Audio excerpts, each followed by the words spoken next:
bem, queridos irmãos e irmãs, vamos ao capítulo 2 de Romanos.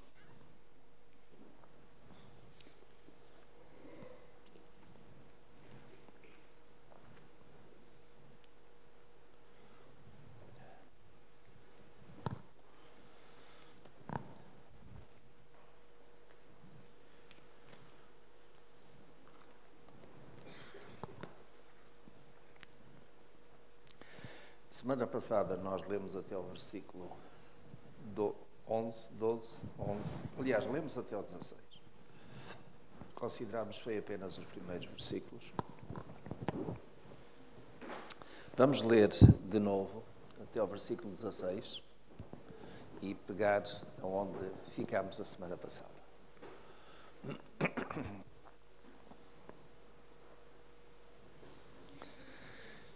Então, capítulo 2. Portanto, és inexcusável, ó homem, qualquer que sejas, quando julgas, porque te condenas a ti mesmo naquilo em que julgas a outro. Pois tu que julgas, praticas o mesmo.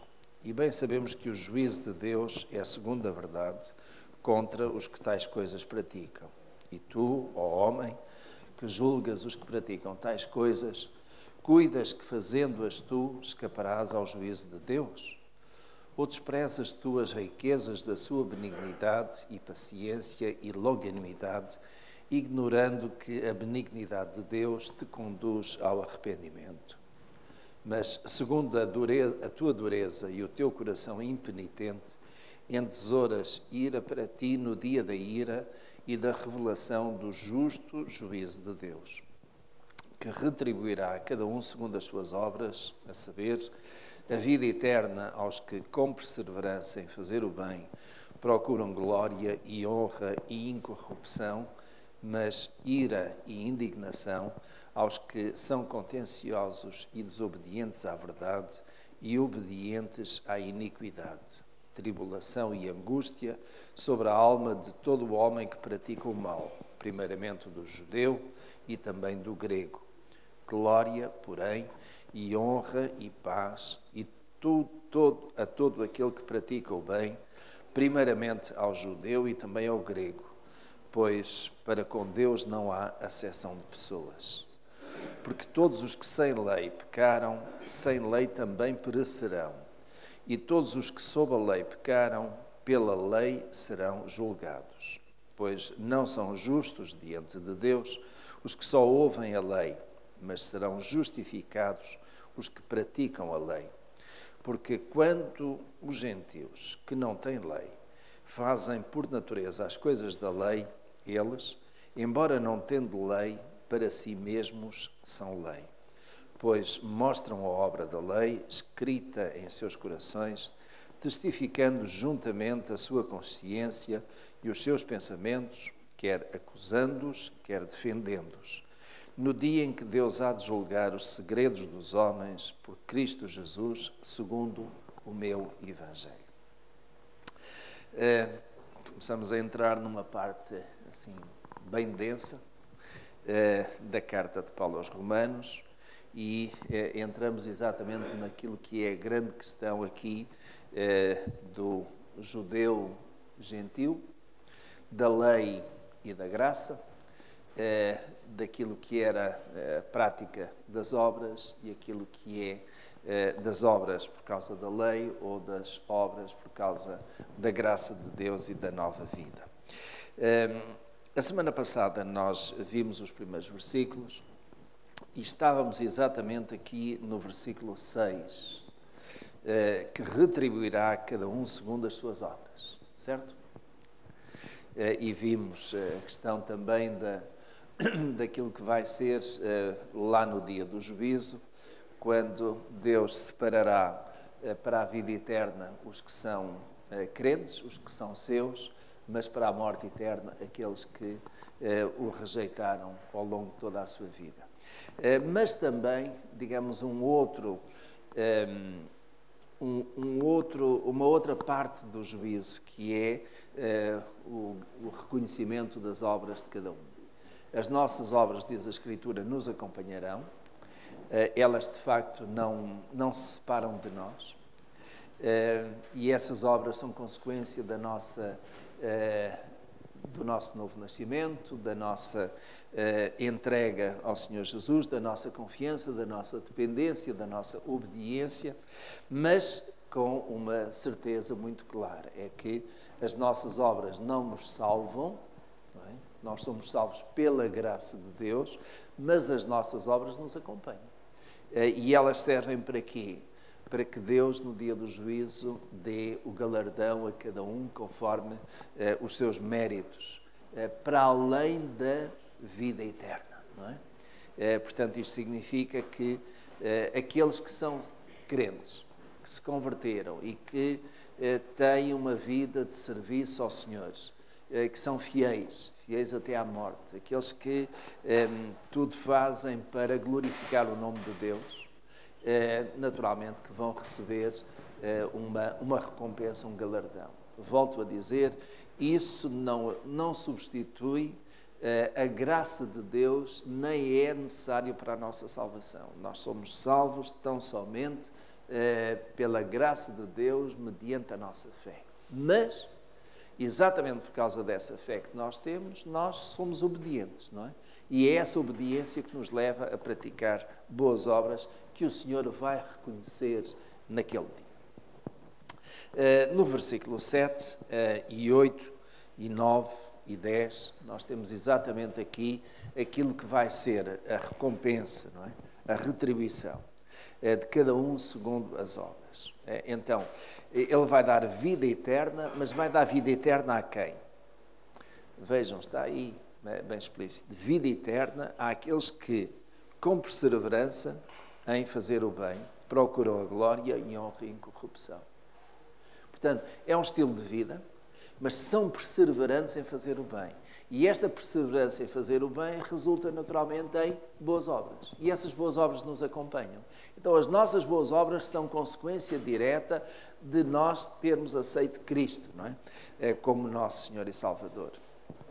Ele passa ao versículo 10, que junta aqui alguma coisa mais para estes, e que diz: glória, porém, e honra e paz a todo aquele que pratica o bem, primeiramente ao judeu e também ao grego. Então, os irmãos estão a ver aqui a prática do bem. Aquilo que se salienta aqui, nestes dois versículos, é praticar o bem. Aquele que pratica o bem, e pratica o bem como consequência da sua salvação, e quero aqui deixar muito claro, há muitas pessoas à nossa volta que praticam o bem. Será que elas estão salvas? Se não tiverem Cristo no coração, não estão. Jesus disse: ninguém vem ao Pai senão por mim. Se nós não aceitarmos Jesus Cristo como sendo o mediador entre Deus e os homens, como sendo aquele que realmente morreu na cruz do Calvário por causa dos nossos pecados, não adianta estarmos a praticar o bem. Não adianta, quer dizer, para a vida eterna, para a salvação, não vai acrescentar nada, nem nos vai tirar da condenação eterna. A nossa condenação é resultado do nosso pecado. E enquanto nós não nos libertarmos, não formos redimidos, nós não vamos ter a vida eterna. E como é que nós somos redimidos? Através de Jesus e do sangue de Jesus. Então, essa é a condição. E está por toda a Escritura, particularmente no Novo Testamento. Em consequência disso, eu vou praticar o bem. E essa prática do bem, Deus vai reconhecer. E vai reconhecer nesta medida. Alguns que praticam o bem são mais perseverantes. Esses recebem um galardão. Aqueles que são menos perseverantes, isto é, praticam o bem lá de vez em quando lhes apetece, não vão receber o mesmo galardão. Os irmãos estão a ver aqui, porque Deus é justo nesse aspecto aqui. E se os irmãos notarem, está muito bem claro isto. Fazer o bem, ou praticar o bem. Mas, no verso 7, diz com perseverança. Então, como é que nós estamos a praticar o bem? De vez em quando ou com perseverança? Não é? Deve ser uma constante na nossa vida. Não é? E isto a juntar a quê? À vida eterna. Portanto, Ele vai nos dar vida eterna, mas nós temos também, naturalmente, enquanto estamos aqui, de praticar o bem. Não é? Porque, meus irmãos, não basta dizer, eu sou crente, e viver como se não fosse. Tem que haver coerência de vida, não é? O irmão Gomes pediu ali a palavra. Ora bem, eu não faço bem por uma razão.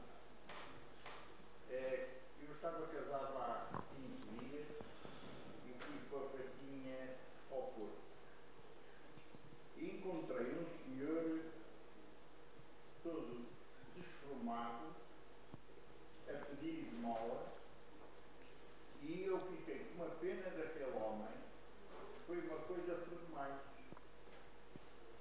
E quando eu me despedi daquele homem, eu olhava para trás de 50 em 50 metros. E eu virava-me para a assim e dizia: como é possível um homem tão deformado assim naquela coisa?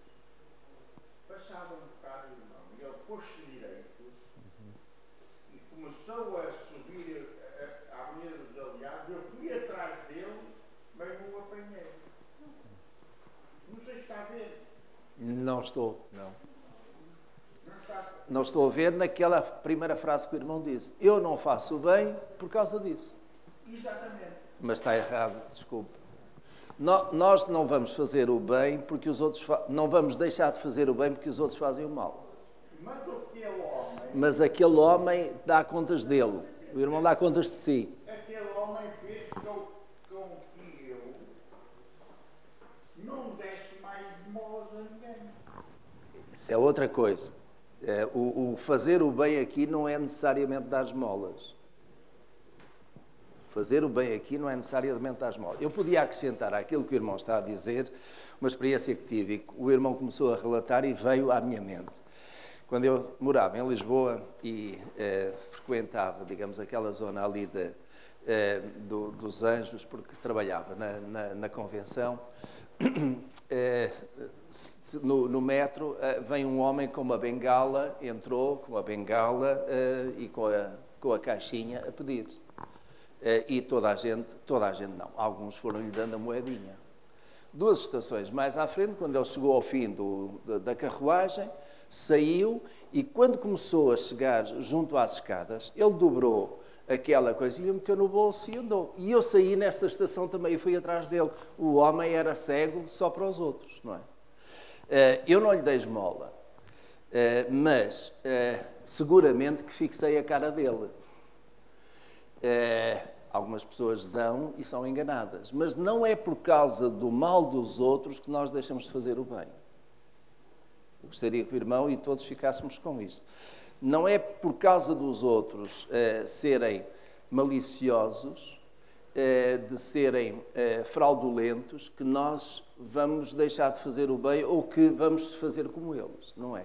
O Senhor Jesus até disse, ouviste o que foi dito, eu vou pegar aqui, os judeus tinham a prática de pagar o mal com o mal, olho por olho, dente por dente. Eu, porém, vos digo, fazei o bem a todo aquele que vos fizer mal. Esta é a vivência cristã, é este o ensino da Escritura. Vence o mal com o bem, não é? Portanto, eu não vou deixar de fazer o bem, que é uma obrigação decorrente da minha salvação e da minha comunhão com Deus, porque outros fazem o mal. Os outros vão dar contas a Deus, não é? E aqui a Escritura é muito clara, não podia ser mais clara, não é? Então, Deus vai retribuir a cada um, àqueles que com perseverança fazem o bem. E eu quero encorajar os irmãos aqui a fazer o bem com perseverança. O bem não é necessariamente dar esmolas.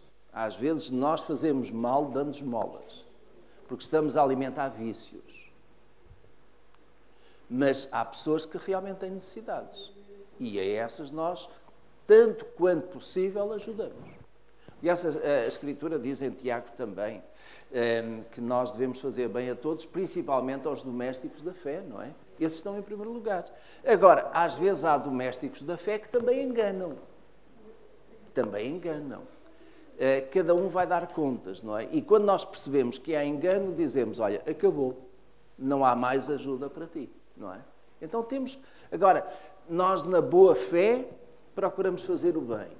Quando as pessoas estão de má fé e que nos estão a enganar, o nosso bem para aquela pessoa, de certo modo, terminou e é dirigida para outra, não é? Porque não vamos alimentar vícios, seja de quem for, não é?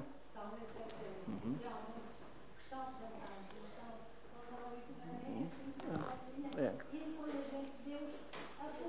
Exatamente, exatamente. E direitos. Né? E tem telemóvel. Ou então já estamos a comer uma promoção. Sim. Ou antes eu ia comprar €1 ou €2. Isso, então nós temos que ter esse cuidado, essa atenção, mas não deixando de fazer o bem, não é? Reparem que tem aqui outra retribuição para aqueles outros. Vejam no verso 8 e 9. Mas ira e indignação sobre a alma de todo o homem que pratica o mal. Primeiramente o judeu e também do grego. Portanto, isto não é só para os gregos, isto é, os gentios, os não-judeus. Porque o judeu considerava-se privilegiado, e era, mas esse privilégio era entendido pelo judeu como: eu posso fazer o que quiser porque eu sou judeu, eu pertenço ao povo eleito.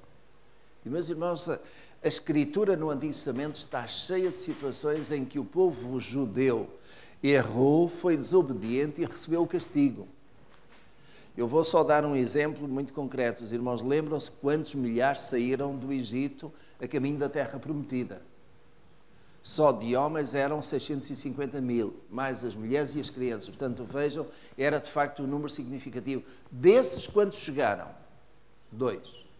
Josué e Caleb. Os outros foram ficando durante aqueles 40 anos. Eles levaram 40 anos até entrar na Terra Prometida para que toda aquela geração ficasse morta no deserto. Porquê? Porque foram desobedientes. Então não é pelo facto de alguém dizer: eu sou judeu que tenho logo os benefícios e todos os privilégios e não tenho deveres. Assim como também alguém que diz: eu sou crente, então tenho todos os benefícios e privilégios, não importa aquilo que eu faço. E isto está errado. Eu quero deixar isto muito claro, porque a Escritura, digamos, coloca uma ênfase importante na prática. Não é? Não basta eu dizer: eu sou crente. Eu tenho que demonstrar que sou crente. E demonstro que sou crente como? Através da minha prática, do meu viver, não é? E é muito claro aqui. Vejam que está acentuado aqui, assim como lá em cima está, perseverança em fazer o bem, praticar o bem. Agora está no verso 9, diz: tribulação e angústia sobre a alma de todo o homem que pratica o mal. Depois no verso 10 diz, no verso 9 é isso. Portanto, o contraste entre praticar o bem e praticar o mal. Não é? Volto a dizer, meus irmãos, isto para mim é muito claro na Escritura. Eu não sou salvo, ninguém é salvo só por praticar o bem. Porque senão isso anularia o sacrifício de Jesus na cruz do Calvário. Eu sou salvo pela graça de Deus. É a graça de Deus que é suficiente para cobrir o meu pecado. Mas por causa de eu ter sido, digamos, privilegiado, vamos dizer assim, com a graça de Deus, porque eu recebi, porque eu tive fé e aceitei pela fé, eu vou praticar o bem. Mas, irmãos, é a mesma questão que Jesus falou: pelos frutos os conhecereis. E, portanto, os meus frutos têm que ser sinónimo, têm que fazer correspondência com aquilo que é a minha fé e o meu novo nascimento. Não é? Eu nasci de novo, então vou produzir frutos novos. E frutos novos que naturalmente não me envergonham e que são quais? Por exemplo, aqui. Procuram a glória, a honra, a incorrupção. Isto já no verso 7. No verso 10 diz: glória, honra e paz a todo aquele que pratica bem, primeiramente ao judeu, também ao grego. Irmão Júlio.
coisas que nos faz recusar a auxiliar ninguém ou qualquer coisa.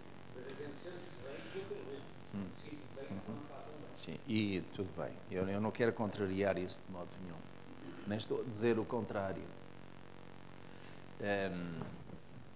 Fazer o bem é de muitas formas.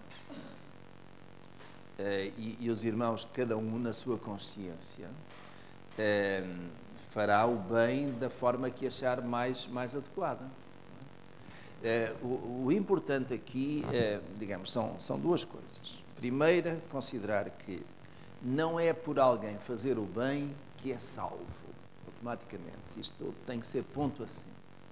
Segundo, é exatamente porque eu sou salvo que vou fazer o bem. Está claro? Então, eu sou salvo e porque eu sou salvo, eu vou fazer o bem. Agora, esse bem pode ter muitas formas. E é aquilo que nós, em cada momento, em consciência e com a ação do Espírito Santo, sentimos.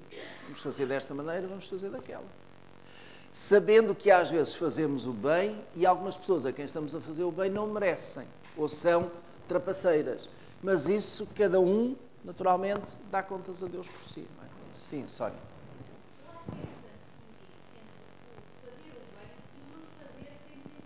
Sim.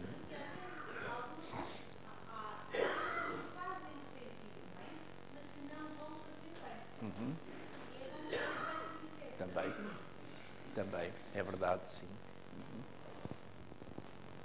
Sim, irmã Fátima.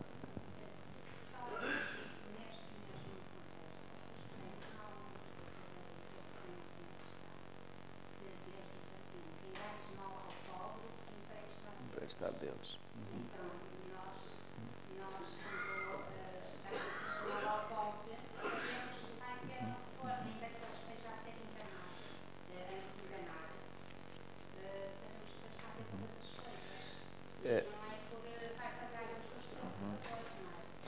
Eu não me lembro de um versículo que diga assim, mas a ideia de certo modo é essa.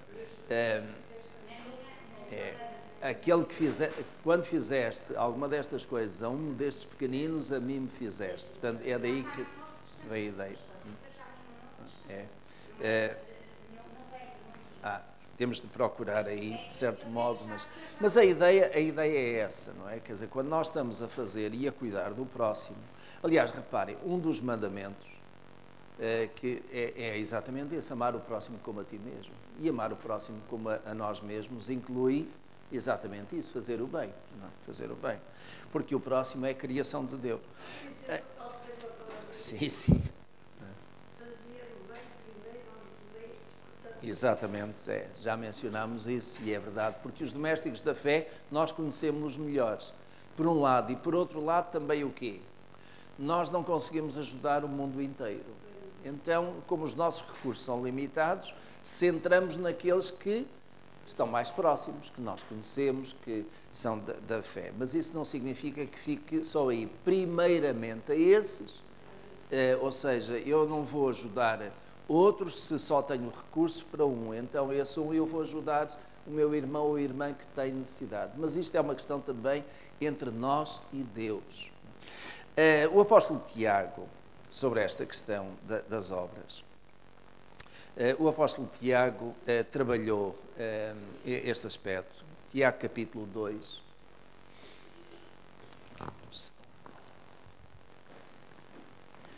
Porque esta discussão, meus irmãos, da fé e as obras foi muito forte no primeiro século, não é?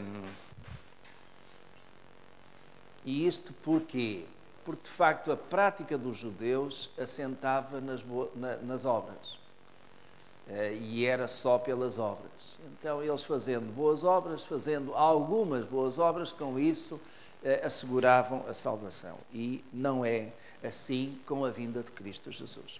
Em Tiago, capítulo 2, versículo 14. E eu acho que isto, digamos, traz aqui, pela Escritura, aquilo que nós temos estado a falar.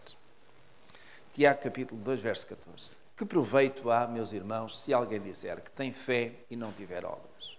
Porventura essa fé pode salvá-lo? Se um irmão ou irmã estiverem nus e tiverem falta de mantimento cotidiano, e algum de vós lhe disser, ide em paz, aquentai-vos e fartai-vos, e não lhes derdes as coisas necessárias para o corpo, que proveito há nisso? Assim também a fé, se não tiver obras, é morta em si mesma. Mas dirá alguém, tu tens fé e eu tenho obras. Mostra-me a tua fé sem as obras, e eu te mostrarei a minha fé pelas minhas obras. Crês tu que Deus é um só? Fazes bem. Os demónios também creem e estremecem. Mas queres saber, ó homem vão, que a fé sem as obras é estéril? Porventura não foi pelas obras que nosso pai Abraão foi justificado quando ofereceu sobre o altar seu filho Isaque? Vês que a fé cooperou com as obras e que pelas obras a fé foi aperfeiçoada. Vocês não estão a ver aqui? A nossa fé é aperfeiçoada pelas nossas obras. Não diz em parte alguma aqui, do Novo Testamento, que nós somos salvos pelas obras. Pelo contrário, já vamos ver. Verso 23. Isso cumpriu a Escritura que diz, e creu, os irmãos estão a ver aí, fé, creu, e creu Abraão a Deus, e isso lhe foi imputado como justiça e foi chamado amigo de Deus. Vedes então que é pelas obras que o homem é justificado e não somente pela fé. E este somente não exclui a fé, antes pelo contrário, a fé está lá, sempre. E de igual modo não foi a meretriz Raabe, também justificada pelas obras, quando acolheu os espias e os fez sair por outro caminho. Porque assim como o corpo sem o espírito está morto, assim também a fé sem as obras é morta. Não adianta dizer, eu cá tenho a minha fé, e fazer exatamente o contrário. Há um texto que eu não posso deixar de juntar aqui, que é Efésios, que eu menciono várias vezes. Para mim este é um texto fundamental. Efésios capítulo 2.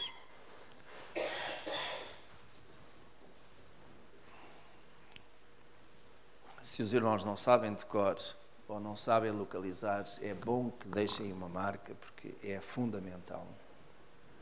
Efésios capítulo 2, verso 8, 9 e 10. E a minha tradução diz assim, porque pela graça sois salvos, por meio da fé. E isto não vem de vós, é dom de Deus. Bastaria ficarmos aqui, meus irmãos. A graça, a salvação é um dom de Deus. E o verso 9 diz, não vem das obras, para que ninguém se glorie.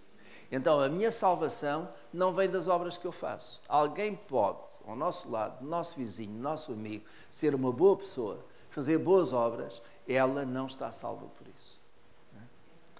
O verso 10, porque somos feitura sua, criados em Cristo Jesus, para, os irmãos estão a ver aqui, para as boas obras, as quais Deus antes preparou para que andássemos nelas.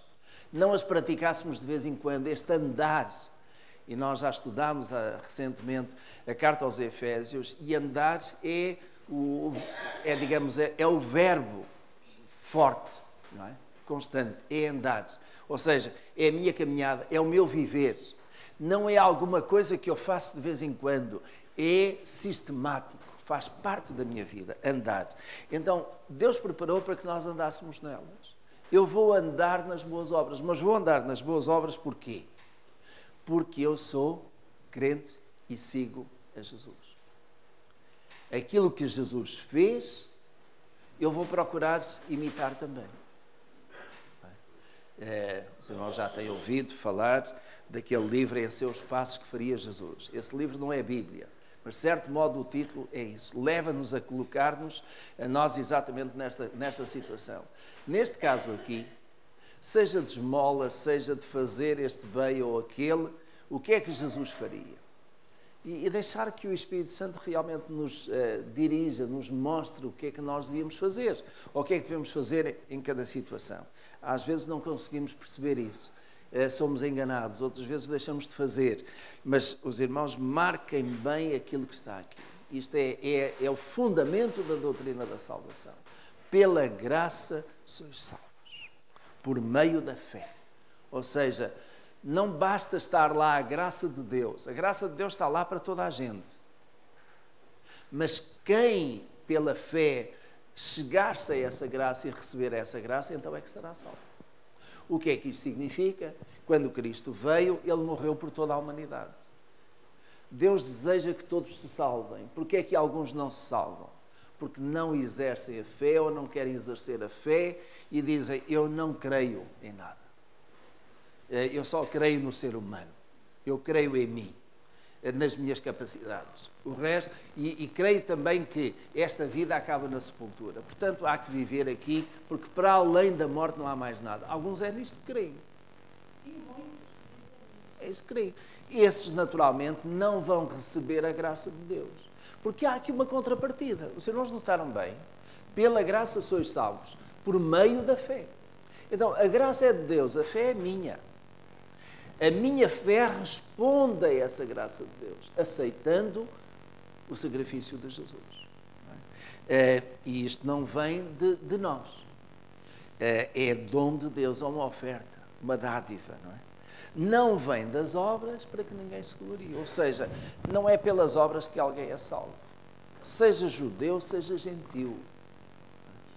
Mas as minhas obras me acompanham. Então eu devo perseverar em fazer o bem, porque elas me vão acompanhar. E a seu tempo Deus dará a retribuição. Vamos voltar a Romanos, capítulo 2. Sim. Sim.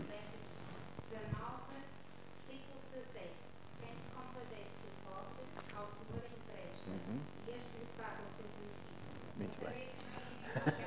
Está aí. Por outras palavras também Jesus disse, não é? Olhar para estes pequeninos, quando me viste com fome e me deste de comer e me deste de beber, na verdade não foi a Jesus, mas quando fizemos a um destes, a mim o fizeste. É como se, não é? Voltando então a Romanos capítulo 2. E vamos passar, digamos, a esta última parte, que era, na verdade, até o que eu tinha para hoje, verso 12 até 16. E tem a ver com a questão do conhecimento da lei. Este é um aspecto muito importante. Porque alguns irmãos perguntarão, aqueles que nunca ouviram falar de Cristo, aqueles que nunca ouviram falar de Deus, que hipótese é que eles têm de salvação? Como é que eles podem aceder a esta graça de Deus? Qual é a fé deles para chegar lá? E eu creio que Paulo aqui trabalha esta questão, deixando isso assim. Vamos ver então o verso 12. Porque todos os que sem lei pecaram, sem lei também perecerão. Ou seja, quem não tem a lei de Deus, em toda a sua vida, vai morrer e quando morre, digamos, há um histórico de vida. Se a pessoa nunca ouviu falar da lei de Deus, não conhece nada de Deus, como é que ela vai ser responsável diante de Deus por aquilo que não conhece? Por outras palavras, é isto que o apóstolo Paulo está a dizer. Então, quem vive sem lei, morre sem lei, sem lei será julgado. Ou seja, Deus não vai pegar numa pessoa que nunca ouviu falar dos 10 mandamentos e dizer, olha, tu cumpriste os 10 mandamentos. Nem sei que tal coisa existia. Nunca ouvi falar de tal coisa. Então, como é que essa pessoa vai ser julgada? Por outras coisas, por outros aspectos.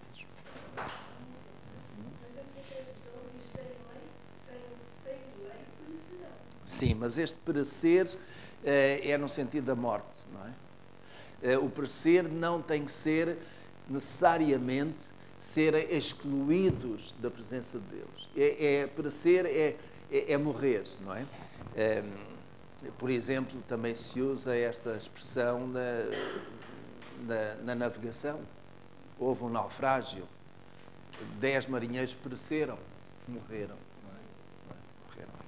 Portanto, não é aqui, este perecer aqui não é necessariamente para a vida eterna, mas é morrer sem lei, não é? E depois diz, no verso 12 ainda, e todos os que sob a lei pecaram, pela lei serão julgados. Os irmãos estão a ver aqui, ele reforça esta ideia. Se eu não conheço a lei, eu não posso ser julgado pela lei. Mas se eu conheço a lei, eu vou ser julgado pela lei. Agora, que lei é esta? Não está a falar aqui de lei tipo Código da Estrada, de lei Código Civil. Esta é a lei de Deus. Ou seja, e a lei de Deus, digamos, tem duas componentes. Uma componente, digamos, mais espiritual, doutrinária, e uma componente moral. E a componente mais doutrinária é conhecer Deus nos aspectos de quem é Deus, quem é Jesus, quem é o Espírito Santo, a doutrina da salvação e por aí fora. Portanto, é mais no aspecto doutrinário. No aspecto moral é aquilo que eu faço, não é? Então, Deus vai julgar cada um de acordo com aquilo que é o seu conhecimento e a oportunidade que teve de conhecer e de ter rejeitado ou não rejeitado, não é? Já agora é bom também sublinhar que os irmãos não esqueçam, Deus é justo. Ele conhece todas as coisas. O desejo de Deus é que as pessoas se salvem, não é que as pessoas sejam lançadas no lago de fogo e enxofre. Essa é a condenação para aqueles que esgotaram as oportunidades e a rejeitaram, nem que tenha sido apenas uma. Não é? Verso 13. Pois não são justos diante de Deus os que só ouvem a lei. Então, há quem ouve a lei, os judeus ouviram a lei, e muitos dos judeus não vão para o céu. Lá está, há pouco lemos em Tiago, não é? Não basta dizer, eu tenho fé, e não praticar de acordo com a sua fé. Então, aqui a questão é a mesma, não é? Não basta dizer, eu sou crente em Jesus. E onde é que está a evidência disso? Digamos, o que é que faz ou deixa de fazer para justificar essa afirmação? Então, isso está aqui presente, não é? Pois não são justos diante de Deus. E reparem, este aspecto é importante também, esta frase aqui. Justos diante de Deus.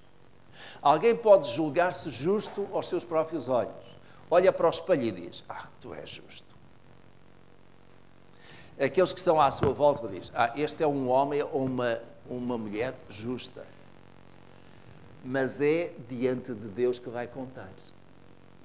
Porque nós não absolvemos ninguém, nem condenamos ninguém. Cada um é absolvido ou condenado em função da sua relação com Deus e Deus é que vai julgar, não é? Verso 14. Porque quando os gentios, e agora reparem, os gentios são os não-judeus, ou seja, todos eles estão abrangidos, inclusive a nós, portugueses, brasileiros, enfim, por aí fora. Porque quando os gentios que não têm lei fazem por natureza as coisas da lei. É assim que tem a vossa tradução? Fazem naturalmente, por natureza, isto é, digamos, é alguma coisa que está dentro da pessoa e ela faz isso, não é? Por natureza.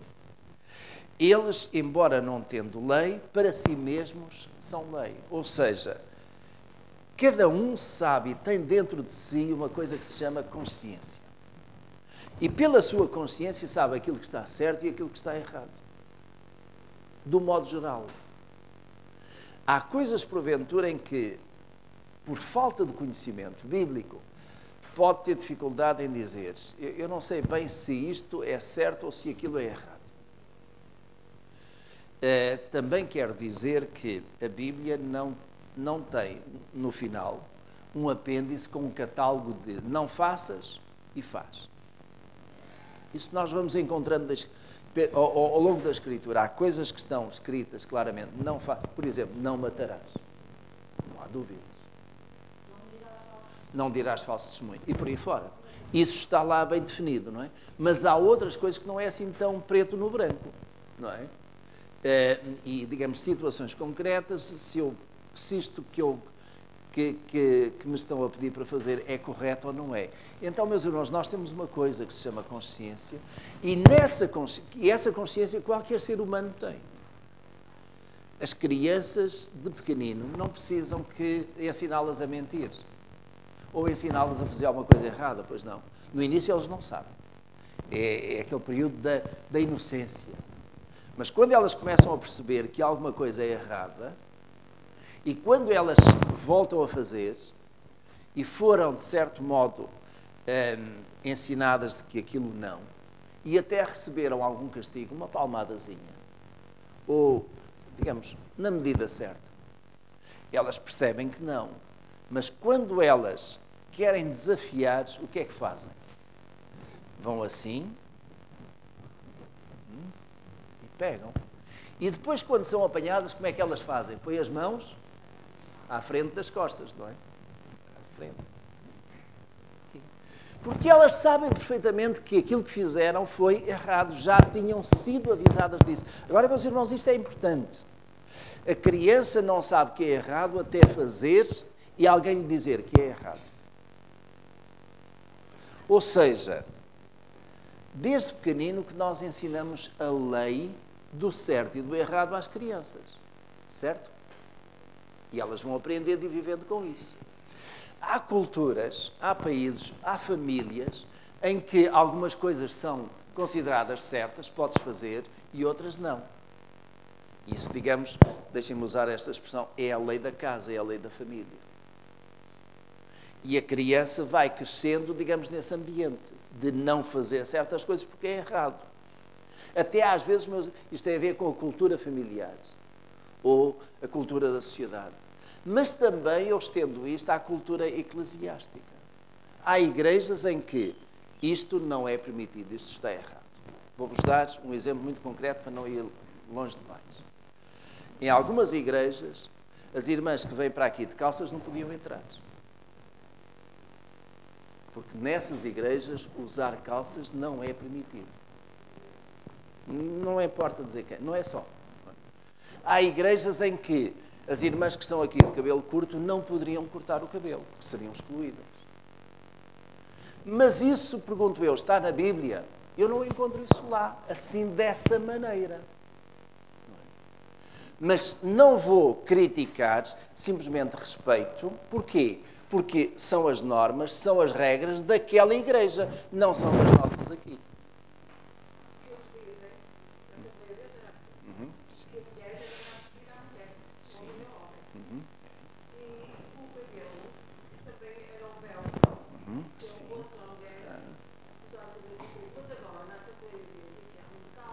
Também já alteraram isso. Exato. Exatamente, eu sei. Pronto.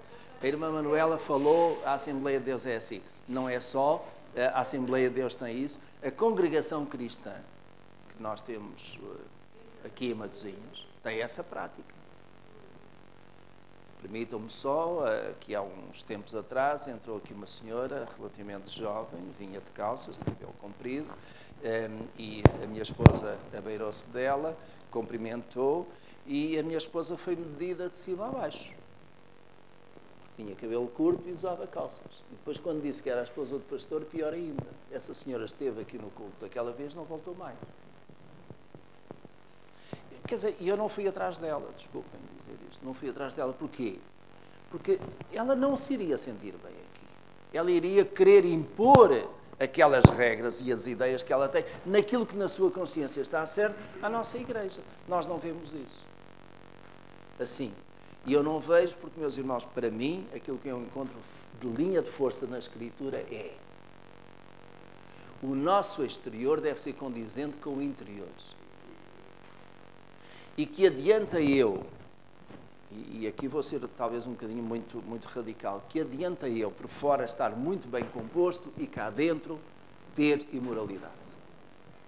Eu não sou mais numa situação dessas do que os fariseus que Jesus apontou o dedo e que disse: túmulos caiados de branco. Por fora muito bonitos, muito limpinhos, muito cheios de moral, mas por dentro podres. Agora, meus irmãos, nós, de certo modo, cá fora, transparecemos aquilo que está cá dentro. E isso é uma questão de... A minha esposa já tem dito, às vezes alguns, porque ela está por aí, que vem para a igreja, por exemplo, houve um determinado jovem que uma vez veio à igreja de havaianas, não é? E de calções curtinhos. E minha esposa disse: vais para a praia? Não, vê lá onde estás. E ainda por cima, aqueles calções que tinham eram transparentes e até se via, digamos, alguma coisa mais por dentro. Não é lugar para isso. Eu penso que nós temos que ter alguma dignidade também no lugar onde estamos. Eu não vou de fato e gravata para a praia. Mas também não venho para aqui de calção de praia. Mas isto não significa que não possa haver um meio termo. E esse meio termo tem que ser, nós sentimos-nos bem, mas estamos decentes. Para mim a questão é esta, com decência e ordem. E decência e ordem, digamos, é aquilo que é aceito no nosso meio. Esta decência e ordem, na Igreja Congregação Cristã, só estou a mencionar, porque veio a talho de foice, não é suficiente. Então, e os irmãos vejam, por exemplo, ainda outro grupo, não há testemunha de Jeová que anda aí pela nossa cidade em que os homens, rapazes e até crianças não andem de fatinho e gravata. Aquilo é como que a farda deles. É assim. Vou eu criticar? Não, não tenho nada a criticar. Vou eu obrigar a que todos os homens da nossa igreja e jovens venham de fato e gravata? Não. Porque para nós isso não é sinal de espiritualidade. E vestir, por exemplo, como o irmão Fernando veio, ou o Filipe, ou até o Manuel, é decente. Agora, nós temos que perceber onde é que deixa de ser decente para estar aqui. Nós temos dito, por exemplo, ao Grupo Louvor, eu vou terminar aqui, ao Grupo Louvor, quem vem aqui à frente deve vir, eu sei, deve vir vestido de uma forma que não seja, digamos, para os nossos olhos estarem na pessoa e não naquilo que é a expressão do louvor. Fiz-me entender? Agora, se alguém vem e se senta aí, mas não está aqui à frente, já é diferente. Não quer dizer que os meus olhos também não possam bater lá, mas quem está aqui à frente, naturalmente que tem que estar, digamos, protegido e proteger. Isto é, protegido, digamos, de algum olhar e proteger também que quem está a olhar não se deixa levar por aquilo que vê. E, digamos, olha e foca na vestimenta ou não vestimenta ou curta vestimenta da pessoa, mas sim naquilo que é espiritual, naquilo que está a ser comunicado. Nós não podemos, meus irmãos, de modo nenhum, sermos obstáculo a que a mensagem de Deus, a palavra de Deus, saia e toque nos corações. E eu aqui, não querendo ser radical, mas usando a palavra de Jesus, nós temos que ter cuidado para que o nosso braço ou a nossa perna ou alguma coisa não escandalize o nosso irmão. Eu quando estou aqui à frente, não quero que os irmãos fiquem a olhar porque eu tenho o colarinho assim, ou porque a minha gravata está assim. Porque eu estou a falar e os irmãos vão estar sempre a olhar. O pastor tem a gravata torcida. E aquilo que eu estou a dizer vai-se perder. Estou certo? Então, mas se eu tiver a gravata torcida, eu não estou bem vestido, estou mal, mal apanhado, não é? Mal apanhado. E chama a atenção. Então, nós temos que chamar a atenção para quê? Para a mensagem, não para o mensageiro. Vamos ao cafezinho, daqui a pouco voltamos ao nosso...